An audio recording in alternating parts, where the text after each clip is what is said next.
I'm going to run you through what's in the kit for the Ram 1500 DT. It'll be available for the 5.7 litre Hemi and the new 6-cylinder Hurricane variants. Starting at the front of the vehicle, we offer our adjustable front struts. They feature 20 plus stages of adjustment and that adjustable spring seat to fine tune your ride. With those assembled struts, they can either be chosen as a Trail, Expedition or Expedition HD, and that is our weight rating. So Trail is unladen, that is no bull bar, that is just an OEM bumper. Expedition, that is a bull bar.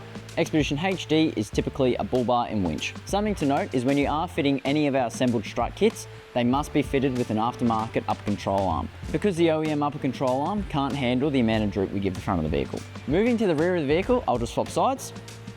Similar to the front, we offer our adjustable rear shock absorbers. Again, they feature that 20 plus stages of adjustment, and these shocks feature that external stone shield. With the rear, we offer our Trail, Expedition or Expedition HD rear coil springs, so again, they are associated with different weight ratings. Another thing to note is part of our rear kit is our rear bump stop.